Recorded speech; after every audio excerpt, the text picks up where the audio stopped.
sejati kang sinenggit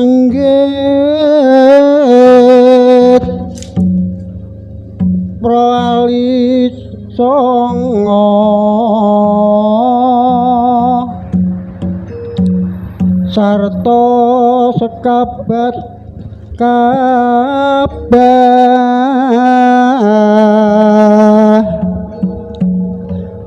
mugi entuk rahayu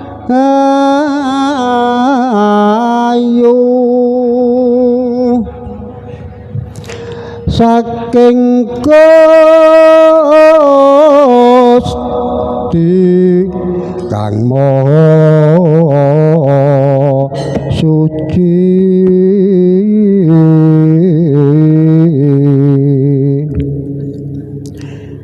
ngetoken tumindak nista mrih rayu gesangipun lamun sira hayu waskita sampurna no badanira pun riki sirna kang mamala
Tuhan sembah nireng ulun kapurba risang murep pengrat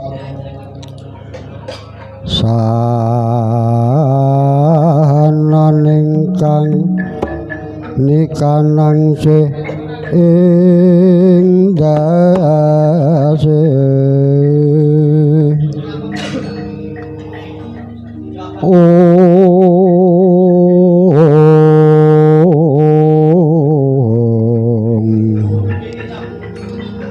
maksering drahan yang kanan mamujengon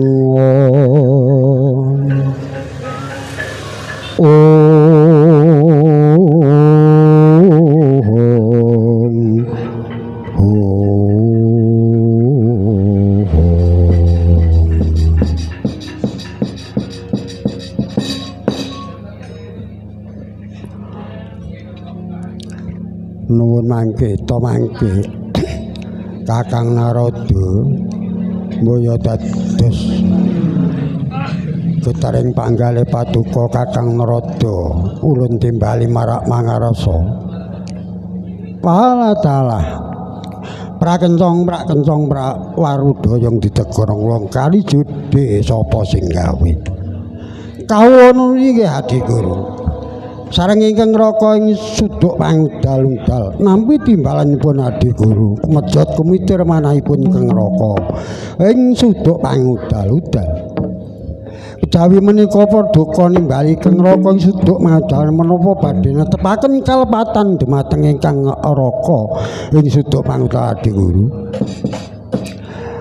Kakang Resi Narada mboten pisan-pisan kula netepaken kalepatan dumateng paduka Kakang Resi Kaneka Putra namung tetela kula nyuwun pirsa gara-gara menapa ingkang ngantos mundhul ing kayangan nggoncangaken palenggahaning para Jawata palatala inggih Adi Guru ingkang dadosen gara-gara wonten kayangan menika mboten sanes inggih namung putra paduka piyambak. Ingkang putrapun Bathara Kara ing mangke Tarak Brata ngenengaken cipta wonten ing perpat kepanasan. Bilih menapa kersanipun ingkang ngraka inggih boten menika pramila Adi Guru purba wasisanipun Bathara Kala kula barahaken dumateng paduka Adi Guru leng-lenging dua mangungkung kanduhan rimang lirena tanpa kanen yen tantu samengko sang Gautama Indra nuwun pangandika ingkang dawuh ulun aja wedi kangelan metu njaba timbalana Bathara Kala ngadhep ana ngarsa ulun senika dawuh ngesta kandhut modal pasilan sedulur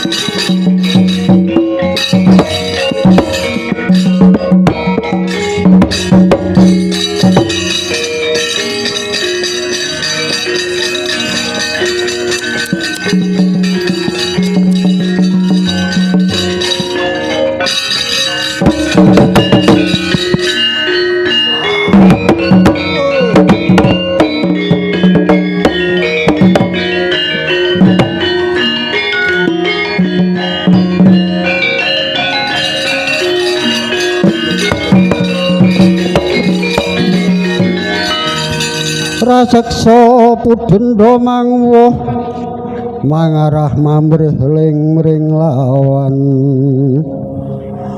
maraya krubuten wong temah prapteng lalis sirna dening candra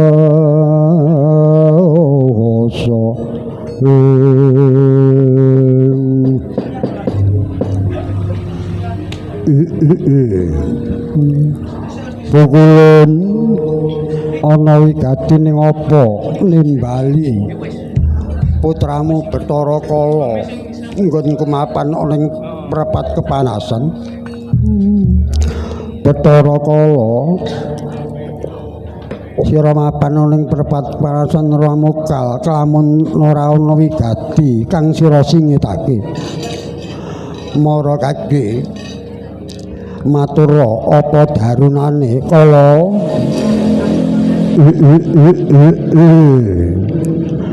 ya pikulun nggonku Tarak Brata ngeningake semedi ana ing perpat kepanasan iku jroning atiku aku bakal nagih janji rikala samana kukulun bakal paling palilah yaiku manungsa kang padha nandhang Sukerta pinangka dadi panganku nganti tumeka saiki kukulun durung mujudake apa kang dadi janjine.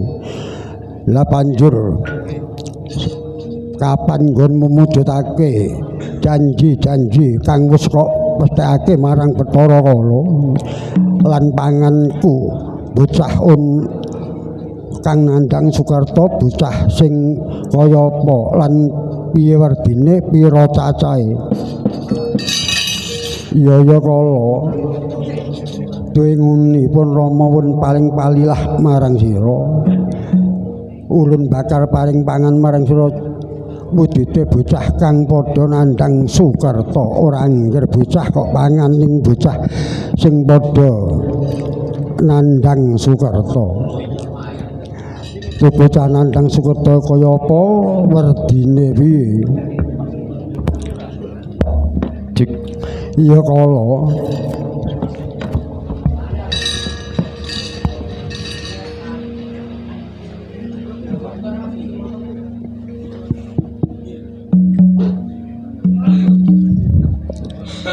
kang wenang dadi mangsamu bocah Sukerta kuwi miturut weda pangruwatan ana selawe Gulun. Iya Kala wah akeh panganku ya Gulun. Banjur wujude sing kaya apa bocah kang nandhang Sukerta werdine piye? Ya mara rungokno aja nganti tumpang suh nggonmu ngrungokne aturipun ulun kala ya ulun tak rungokake sing didhawuhake ulun kang dadi panganmu kuwi ya wong kang nandur kang kesepisan wong duwe anak siji ya lanang ya wadana kang sinebut ontang-anting kang angka 2 yaiku papar tunggak utawa tunggak aren anake akeh sing urip mung siji kembang sepasang anak loro wadon kabeh papat kedono kedini anak loro lanang wadon kedini kedono wong duwe anak loro wadon lanang kaping 6 kembar anak wong darbe anak loro lair bareng kuwi ya dadi mangsamu turya nandhang Sukerta. Pandhawa anak 5 lanang kabeh kuwi nandhang Sukerta. Pendhawi anak 5 wadon kabeh kuwi nandhang Sukerta.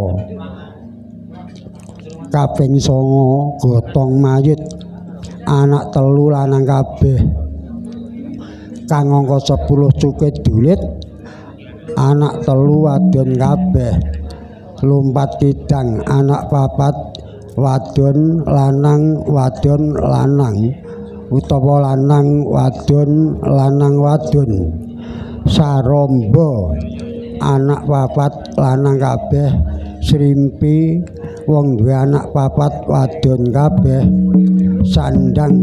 sendang kapit pancuran lanang wadon lanang banteng ngirit jawi anak 5 mbarepe wadon jawi ngirit banteng anak 5 mbarepe lanang julung wujud lair barengi mletheki surya julung caplok lair bareng masluping surya julung kembang lair bareng mantering surya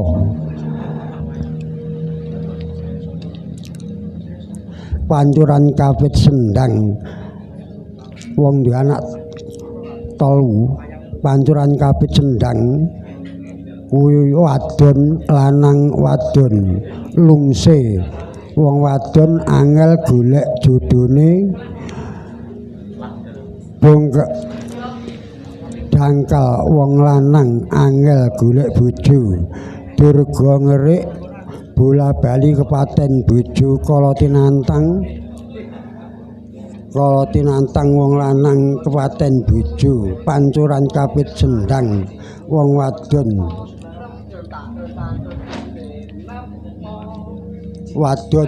lanang wadon ya kuwi cacahe wong kang nandhang Sukerta kang dadi wanganmu Bathara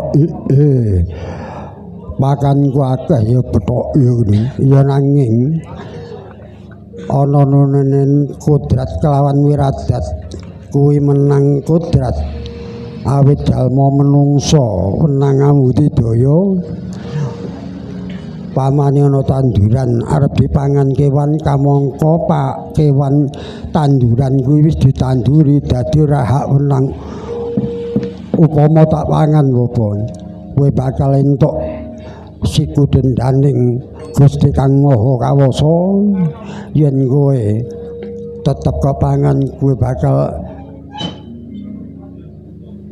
ora entuk pangan sak anak bojomu suwene 100 tahun Allah taala yen kaya mangkono bunun keparenga kula nyamit arep ngupadi pakan bocah Sukerta ing Artapada iya duka kira aja nganti lali aja nganti nglalakni kawiyasaksanan yo nyuwun pamit Bapak.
Kagetri sangka pirangu rinangkul kinempit kambit dosang retaning bawana ya si tukang walangati ya si tukang kudu garing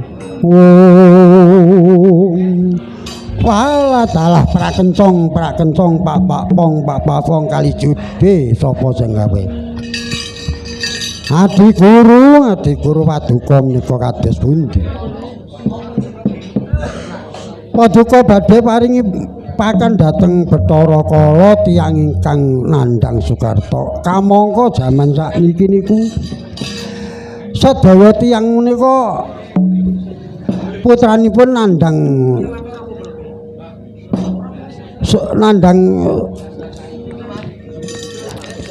Sukerta sedaya. Lah menawi mangke sedaya Paduka suguhaken dumateng Bathara Kala, lah Titangartapada telas Adiwuru. Niki to. Menawi mangken Paduka mboten sapa manggih kalian ingkang araka ing suduk pangudal-udal. Niki. Lajeng kados pundi? Kamangka mriki niku tahun ngajeng badhe pilihan kepala desa. Terus para titah para hak pilih dipangan Bathara Kala niku mangke sing milih sinten to Biade. Paduka lepat Adi Guru mboten sawambih kaliyan ingkang raka ing stuk pangudal-udal. Lajeng kados pundi kersanmu Adi Guru kedah dipun emutaken Bathara Kala. Inggih Kakang, kula radi ketrompen menawi makaten Paduka Kakang Narada sampun ajring kangelan kula trimandhap dhumateng Arcapada ngemutaken Bathara Kala damel cara menapa kemawon kula namung pasrah Paduka Kakang Resi Narada. Walah dalah kula pun pikantuk palila saking butuh Paduka ladi inggih Kakang. Walah dalah ayo Hendra daya-daya medun marang Arcapada nyandhek lampahing Bathara Kala. Alah wong gerang golek momongan.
Sapu jagat menapa ulun kayangan geger gegeripun menapa kayangan ya waton ketekan Bathara Kala loro durga pramuni wi gawe kesruh iki diguru bakal weneh pangan Bathara Kala bocah sing Sukerta. Bocah Sukerta iki cacahe selawe kang wis tinulis nang Weda pangruwatan kae. Kowe seling no. Inggih kula seling. Lah mulane ayo padha nindakake dharma mulih katentremaning para titah. Supaya ora dipangan Bathara Kala. Lah wingi kula dipangan Bathara Kala palas ah. Bocah wong sak Ngartapada bakal entek wingi. Lajeng pripun? Ya ngene. Saiki ayo nindakake dharma lahir ya batin. Dadi dharma lahir batin. Yen ana mongkaring si Bathara Kala tanggunganmu, yen ana sing alus-alus iki ya ulun sing bakal tumandang.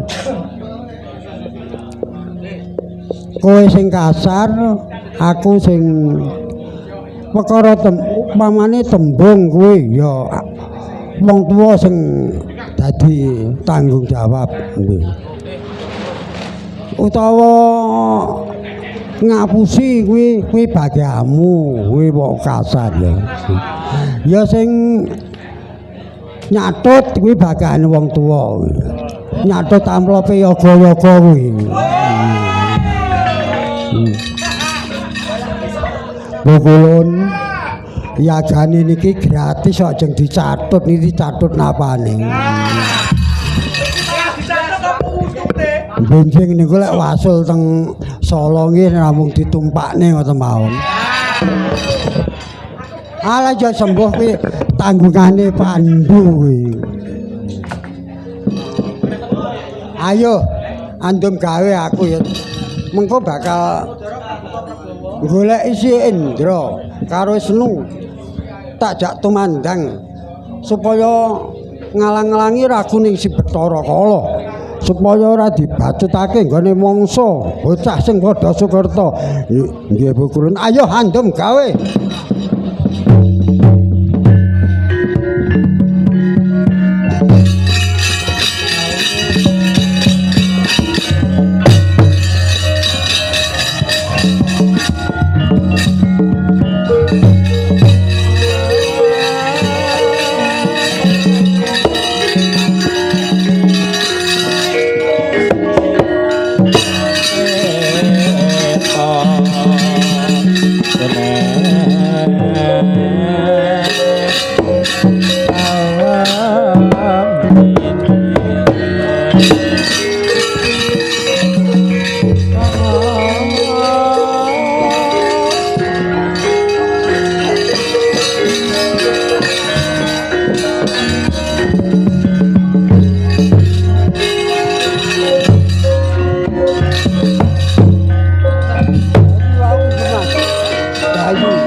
Bathara-karane loro.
Buta Pandhawa tata katiwisaya Lindraksa maruta bawana kana margana samirana lan warayang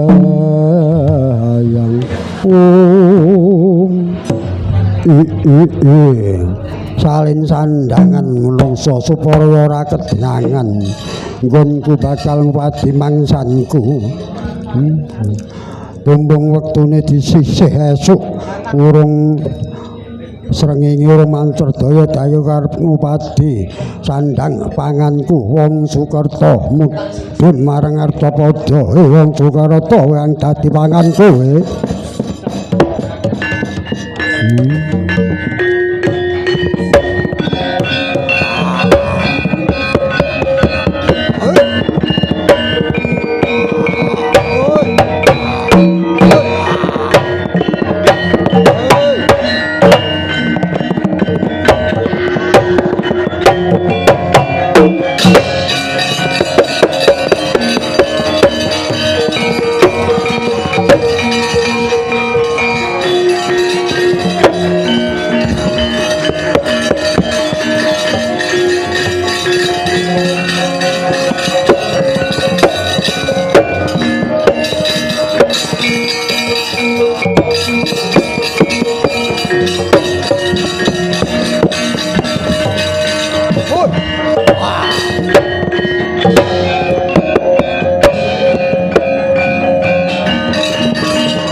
ora seksa pudenda mangwo mangarama mring lawan Maraya kurubeten temah prapteng lalu sirna madyaning paluhukun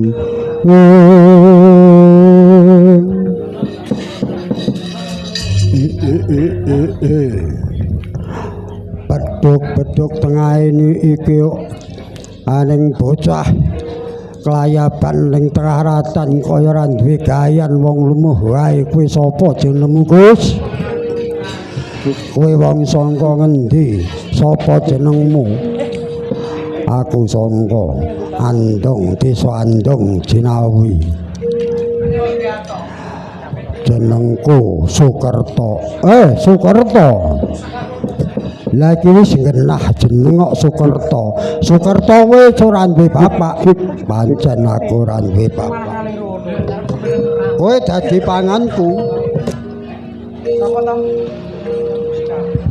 Kowe bakal mangan aku. Ya pancen kuwi pestene Bathara Kala wong kang nandhang Sukerto ora duwe bapa kuwi jenenge wong Sukerto kuwi dadi panganku. Manuta tak tadah kala mangsa tak gagelak kowe. Kowe bisa mangan aku wareg salawase urip nanging yen kowe ora bisa mangan aku tak suwek telakmu. Alah dalah kasarama. Kowe yen gelem ora kowe tak pangan, ayo panganen waton kowe bisa nyempal baune. Bauku. Lena pangarep cara untal malang. Gogrok matamu kowe.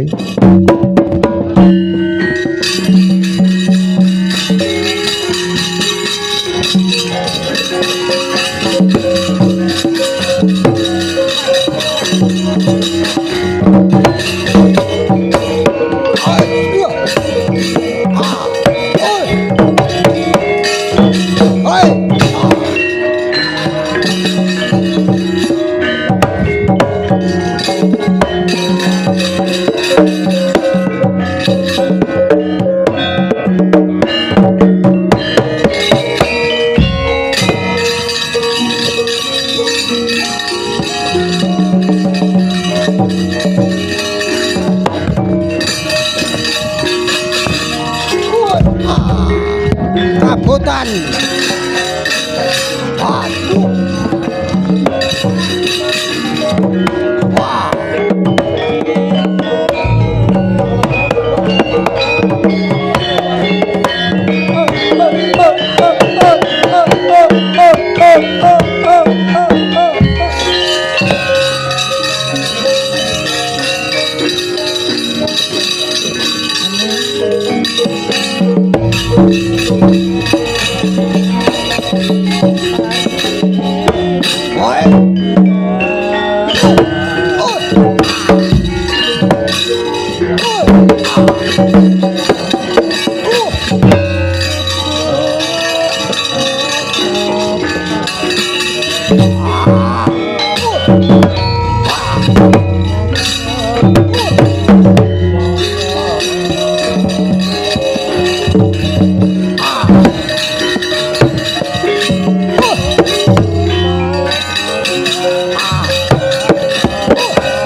Duh.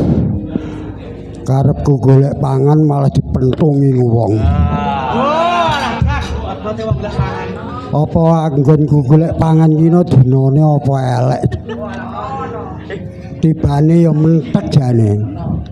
Kok dipangan malah ndukangi wong Allah taala. Golek pangan liyane wae golek wong Sukerto, golek pangan liyane.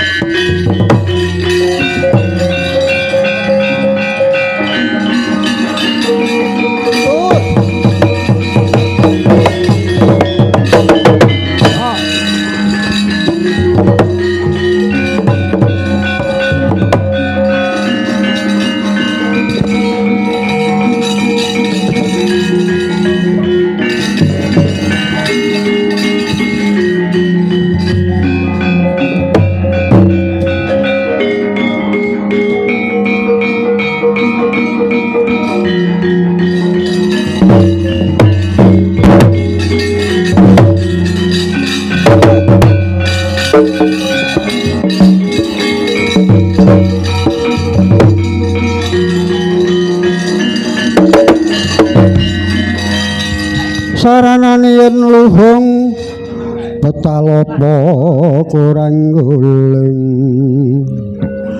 alinga salat mika yen wacana kudu manis wong iki ning wong mlaku-mlaku ayahe bedhug tengahe kowe sapa wis aku jenengku Kerto. Weh. Loh, lah kono ke Sukerto ki kok Kerto. Omahmu endi? Aku ora ndit omah. Manggonmu? Manggonmu ning ndi? Nang terminal. Ora ndek omah kuwi. Kowe dadi kowe Sukerto. Lha padha karo mau. Kaengke Sukerto ki kur Kerto. Wah, iku ngapusi iku. Engko kok mang rambute rada pendek iki kok gondrong. Preman iki jenenge. Iki rada gondrong tur rada kandhangane ireng. Engko sanu ge kaengke walah dalah. Sik tak telitine iki. Iki dek mau apa udu? Wah, lah iki mau. Walah dalah trembelane iki. Dijabule ngapusi.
Wisnu, Indra lan Brahma.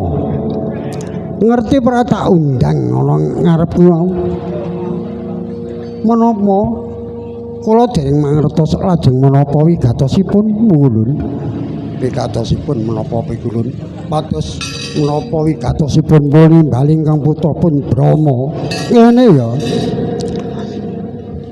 Iki Bathara Kala murka arep goleki wong kang padha nandhang Sukerta sing cacahe 20 dadi mangsane kuwi saka atur pangandikaning Adi Guru.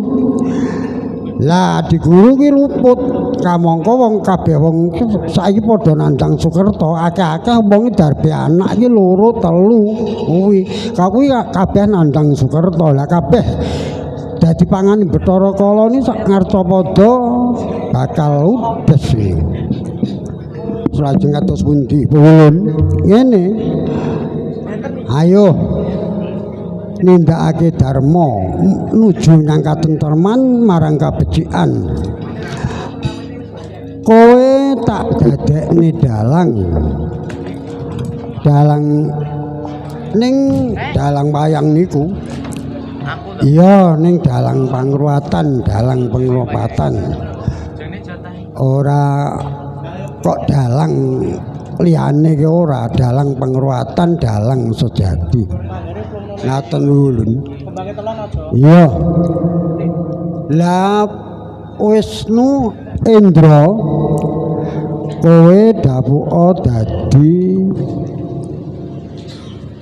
sinden. Lah Brahma wingko bareng aku dadi panjake. Nggih kula nyestak dawuh. Iki mengko ora ndang dipadha diilangi sukertane bocah-bocah sing padha nandhang Sukerta wingko kedhisikan Bathara bakal amblas kabeh sak wong Ngartawada. Mudah-mudahan ayo daya-daya andem gawe.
Sabuhe dadak mletik bingung lek arep nuthuk kotak. Lah ya ngono. lan kowe tak dadekake dadiya dalang.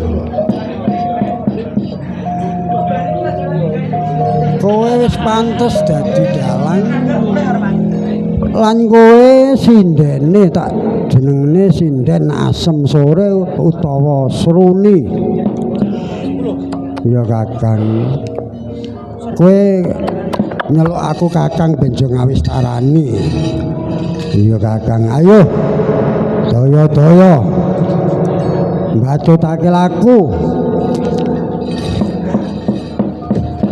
ngamanake wong kang padha bakal diuntal Bathara Kala kumpung durung kebacut. Ayo mangkat daya-daya.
Leren riyen sana. Leren riyen sampean niku piantun saking pundi sinten ingkang dados asmane mrepeki lampah kula. Inggih kula menika saking Karangpadesan Dukuh Wotan RT sekawan papan panggenan kula. Lan wonten wigatosipun menapa paduka mrepeki dhateng lampah kula ngaten Pakde.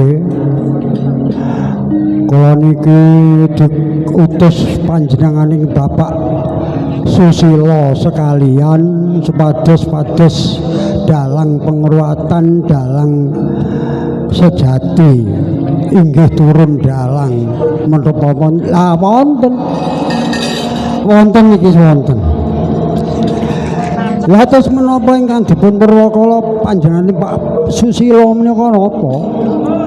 Putrane menika tak tiga jaler sedaya menika artosipun mranggih kenging dipun wastani nandhang sata. Wah pancen nggih ngoten panjenenganipun niku kalebeting pangruatan menika dadi ruwat supados sukertane niku ical.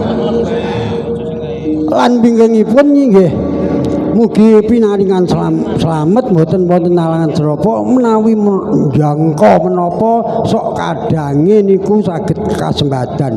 Oh ngaten nggih. Lah barampine sampun semawis menapa dereng? Oh sedaya pun semawis. Gamelane nggih sampun semawis wong wayang niku sedaya kula sindene mawon 17. Pun semawis. sinden saka Patik saka Sumarata critane ngono ning aku dhewe ora wae sinden.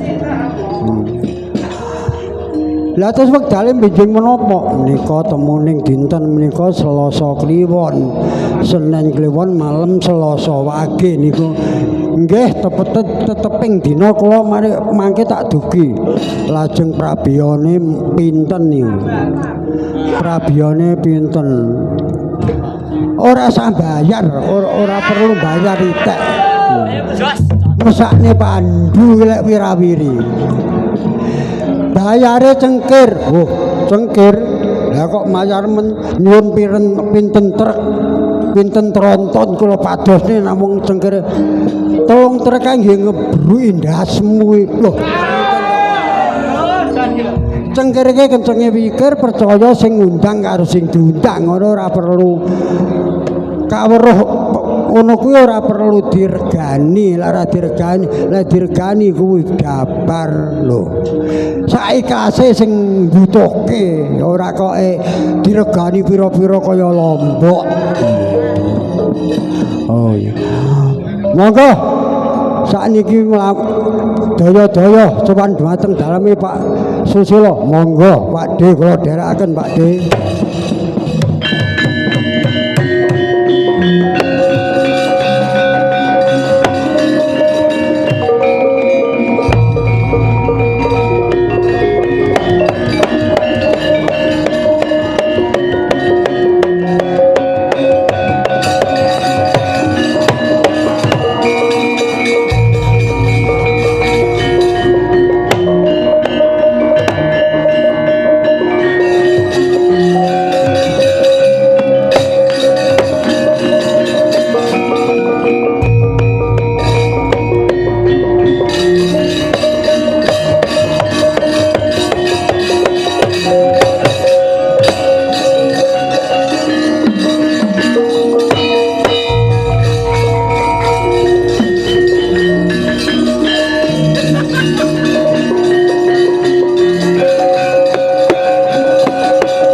sampun rawuh wonten griya mriki.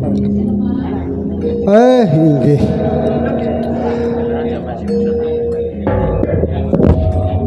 Kala wingi napa panjenengan ingkang paring asma Bapak Susilo. Inggih Bapak Dalang kula Bapak Susilo. Nggih dalemipun nggih mriki mawon. Inggih. kula ler niku RT ini sekawan RW setunggal niku griya kula. Lajeng uni pados dalang pangruatan, dalang sejati, dalang kandha buwana menapa katen.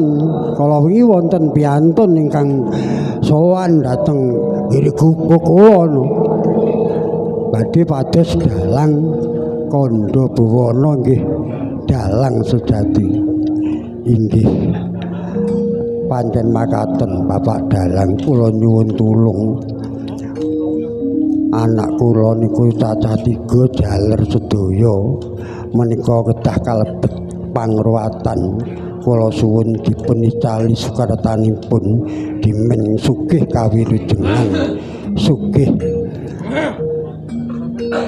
arajugi gampang gangsat panggone pados pangupa jiwa nggih kula nggih saguh mugi-mugi sak bibaripun Dipurwakala ingkang putra ketiga saged paring kawilujengan dipun ayomi kaliyan Gustinipun wiwit dinten mangke bar dipun riwat sampun wonten beda sengkala tunggal menapa mugi-mugi saged ilang sukertani inggih Bapak Dalang pancen kula menika ingkang kula suwun lah menika monggo dipun awiti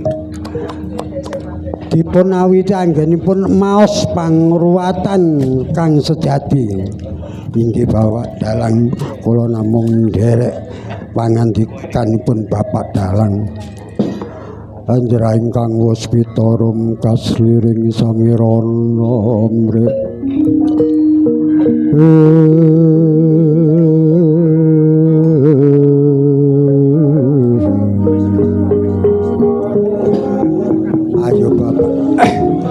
ayo Bapak pancak tabun gamelane ngelingke kang padha lali Bapak pancak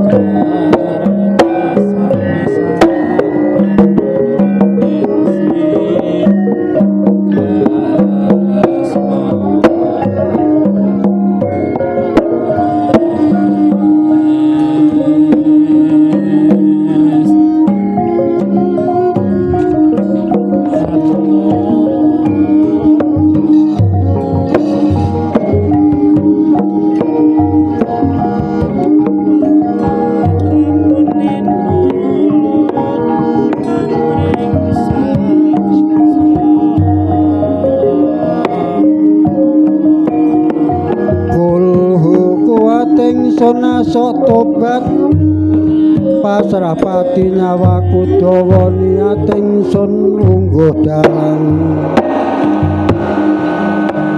dalangku iman sejati lebu kulawang sahadat jagat dalang kang paring rahmat lemekku nabi kemulku wali kudung kualah mendung danu redanaku tuten sak paranku manut sak polahku miturut sak tembungku asih trone asih kinasian para wali kang ngideri Allah ingsun kang jejangkung ulung pulung dara pulung dari mencok ning awang-awang ngisep maduning tawon napa rasane manis ora manis sing manis suaraku sapa ya kang suaraku kaya kesabet buta pengo kang wis swara sallallahu alaihi wasallam.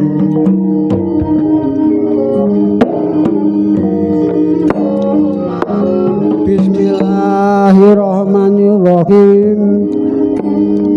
Sunawatek ajiku sempara kurung kaki danyang nini danyang ing dukuh kene aja sira alih warna aja sira alih rupa ya aku anak putune panggendeng sela sapa paring salah marang aku kadendhuwa maring Allah sing sapa paring bener marang aku paring rejeki maring Allah ya Allah ya Allah ya Allah Bismillahirrahmanirrahim Srana araning kang menyan lanang srani arane kang menyan wadon bletok putih araning ujuping menyan krenges jatining menyan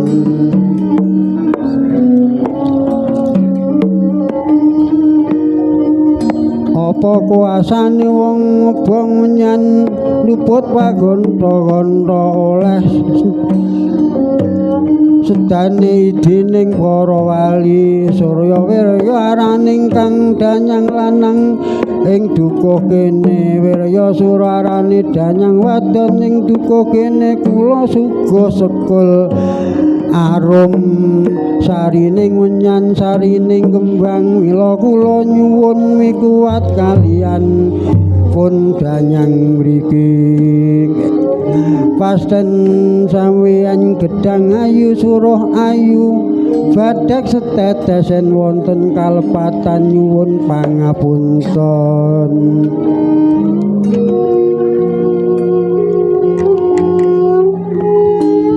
Bismillahirrahmanirrahim wit puri pancarang sarining iman dat olah kula kintun sekar kenyoh leluhur tiyang aku bernyaponi balung kang keri balung maneh keri ora mbotan ana kang keri yahu Allah ya Allah yahu Allah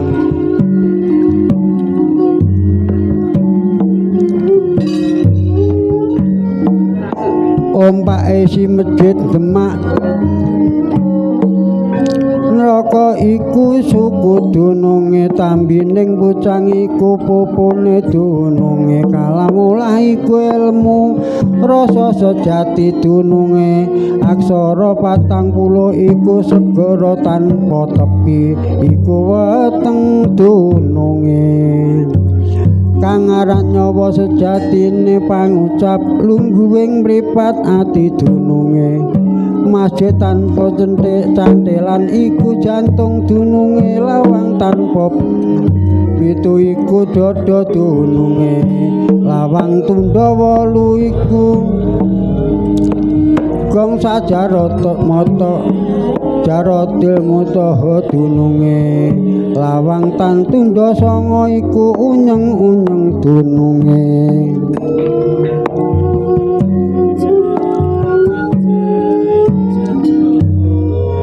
tegese latiku alif dada dununge lungguhe Kanjeng Nabi Rasul dada kang tengen dununge lungguhe Kanjeng Nabi Muhammad dada kang kiwa dununge ketek iku taline urip kulit iku kubul dununge warga iku lawang lempeng kang kiwa dununge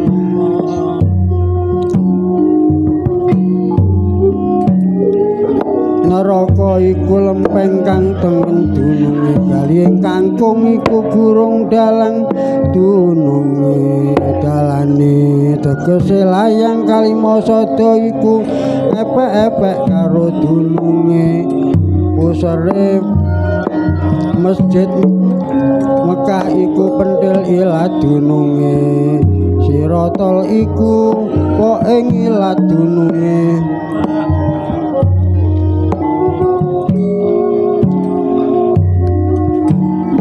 Woto kalakil pucak ing ilat dununge dalane neraka iku cangkem dununge tegese alif muntaka kaling warya iku sejatine manungsa yen ora weruh sasat kebo sapi uripe tegese Allah iku irung kang kiwa gendeng Allah iku irung kang tengen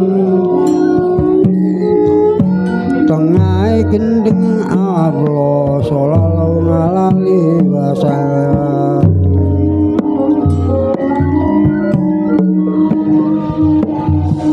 kitab gaib kitabe Allah kang maha suci sing ireng kang maha suci sing ireng aksara alif sing putih samae kitab gaib samae Allah kang maha suci tapukan ngisara dhuwur kertasing kitab gaib kitabe Allah kang maha suci hidup ngisor lan dhuwur dununge lawene kitab gaib kitabe Allah kang maha suci roh Nabi Muhammad nur ya ayat roh keris roh ilahi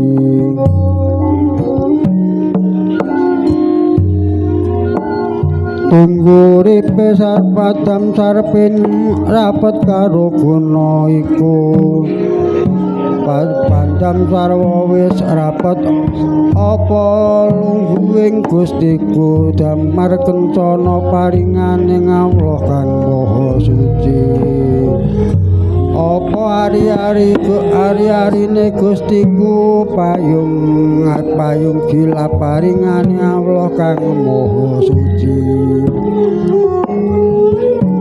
apa ngarepe Gustiku cakra ijo paringane Allah kang maha suci iku apa rupane Gustiku mencorong kaya tanggaling ping 15 putih wujute ya iku Gustiku kang satuhu sallallahu alaihi wasallam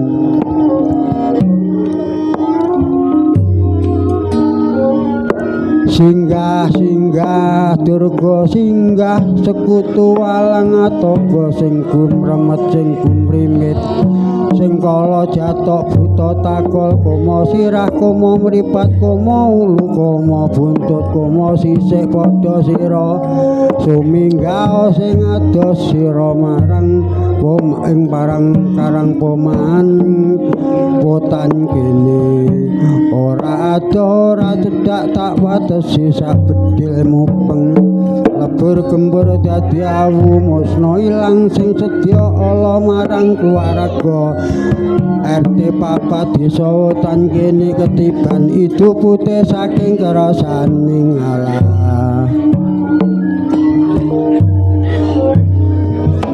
grincang-grincing arani dijer samah araning setan aku weruh aja mulyan sira dadehane sira kuma wedarakum tomo rete sakruning awar-awar aku weruh panggonan sira langit biru baliya nyang langit biru aja abul bali-bali yen durung ana kayu anggrung sakul ing karang poman kene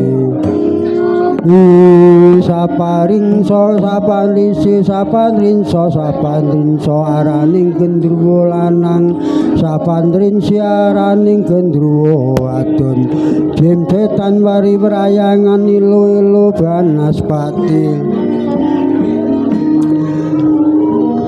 wil gendruwo tetekan lunga sangka kene aku weruh panggonan sira bumi kafir padas pereng sing ora kena diambah kudu dipacul lan sira aja bali-bali yen durung ana sembung kuwuk sakul gedhe